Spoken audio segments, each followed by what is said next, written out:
Welcome to today's Open Heavens Daily Devotional, written by Pastor Enoch Adeboye. Tuesday, 23rd June 2026. Topic: Choose God's side. Memory verse, Deuteronomy 30 verse 19. I call heaven and earth to record this day against you, that I have set before you life and death, blessing and cursing.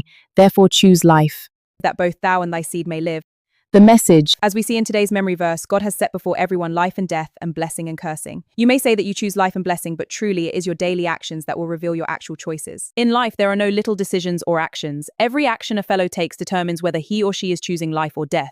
In Genesis 25:29-34, the Bible tells us how Esau returned home hungry and asked Jacob to give him a bowl of food in exchange for his birthright. He didn't know that his action would exclude him and his unborn children from the blessing he should have received. Today, nobody says the God of Abraham, Isaac, and Esau, because Esau made himself unfit to carry the blessing when he despised his firstborn position in his family. He chose wrongly, and he paid dearly for it. In Joshua 7:16-26, the Bible tells us how Achan's wrong decision ultimately led to the destruction of his lineage. When God gave the Israelites victory over Jericho, God expressly commanded them not to take anything from Jericho. However, Achan chose to side with greed and ended up dying with every member of his family. Pray that in any area you might have made a wrong decision that has put you and your family in trouble, God's mercy will speak for you and help you retrace your steps in Jesus' name. Beloved, for your sake and generations after you that are yet unborn, ensure that you stay on God's side. Don't be hypocritical and pretend to be someone you are not. Be on God's side so that when he blesses you, your lineage will also be blessed. Love God wholeheartedly, not just for your sake, but also your lineage's sake. Psalm 12:1-2 says that if you delight in the Lord, your seed shall be mighty on the earth.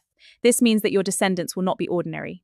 Rather, they will be distinguished among their peers. Isaac became mighty because Abraham chose to side with God. The Bible described him as great and then very great. At a point, he became mightier than an entire nation. And this made the king to ask him to leave their land, Genesis 26:13-16. Child of God, wherever or whomever you choose to side with, I urge you to choose life with all your actions so that you and every individual in your lineage will live. Key point, your actions will impact you and your lineage.